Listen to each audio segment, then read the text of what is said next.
বিসমিল্লাহির রহমানির রহিম। পাটগ্রাম উপজেলা গাটিয়ারবিড়া সীমান্তনে বাংলাদেশি এক যুবক ভুট্টা ক্ষেত দেখতে গিয়ে ভারতের বিএসএফের গুলিতে আহত।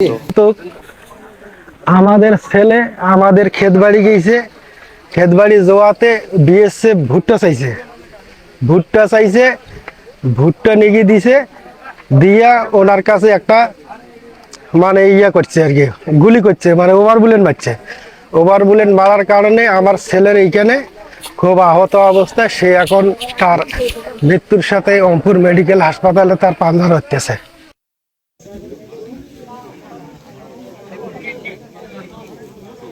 চায়নাবাড়ি পানি দিবার যায়, সে বিএসএফ জিরো লাইনে আসিয়া ডাকায় আমাকে 2টা ভুট্টা দাও।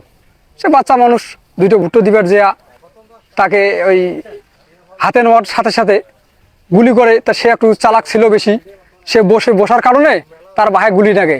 যখন বাহায় গুলি লাগে একটু তাজওয়াল ছিল, ভুট্টা বাড়ির তল দিয়ে দৌড় মারিয়া মনে করছে বাংলাদেশে এসে লোকজন উত্তেজন হয়।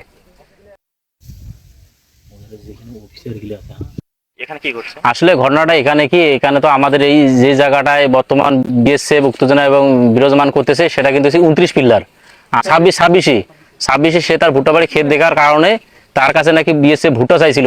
সে ভুট্টা দিতে যাওয়ার কারণে তাকে গুলি করে দিছে, তার বাহায় গুলি করে দিছে। সে ওই গুলিবিদ্ধ অবস্থায় ভুট্টা বাড়ির ভিতর দিয়ে বাংলাদেশে ঢুকছে। তাকে আর নিয়ে যেতে পারে নাই, তাকে কোনো রকম নিয়ে এসে তাকে রংপুরে, পাটগ্রাম যাওয়ার পর রংপুরে গেছে।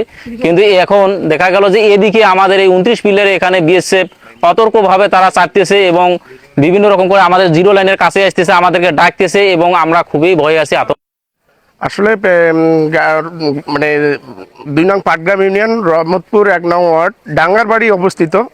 এখানে 26 পিলার পাশাপাশি আমাদের বাংলাদেশি এক ভাইকে, মিজান নাম, ওই মিজানকে এই ভুট্টা দেখার জন্য, সে হাতে ভুট্টা ছিল, বিএসএফ যে বলছিল যে তুমি আমাকে এই ভুট্টাটা ছিঁড়ে আনিয়ে আমাকে দাও, আমি একটু দেখবো।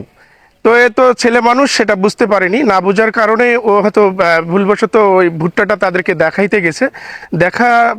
দেখাইতে যখন ওনার কাছে চলে যায়, তখন ওই বিজিবি মানে বিএসএফ যখন ওনাকে ধরে আবার ওনাকে পিছন থেকে গুলি করে আর কি। এই গুলি করার কারণে ওই ছেলেটি ওই মুহূর্তে সেন্সিটিভ হয়ে যায়। যাওয়ার পরে এলাকার লোকজন সব উত্তেজনা সৃষ্টি হয়, যেহেতু গুলির শব্দ হয়েছে, আশেপাশে মানুষজন অনেকেই বিভ্রান্তিমূলকভাবে থমথম অবস্থায়। আর এখন আমরা যেটা বুঝতে পারতেছি যে বর্ডার সীমান্ত এলাকায় অসংখ্য বিএসএফ তারা অবস্থান করেছে, শত শত হাজার হাজার। আমরা দেখতে পাচ্ছি এই এলাকায় ডাঙ্গারবাড়ি অবস্থিত প্রায় শত শত বাড়িঘর তারা ফেলে চলে যাচ্ছে আর এক সাইডে। আর বাচ্চা কাচ্চারাও খুব একটা বিভ্রান্তিমূল্য পড়ছে, তারা কি করবে কি না করবে এরকম একটা অবস্থার মধ্যে পড়েছে।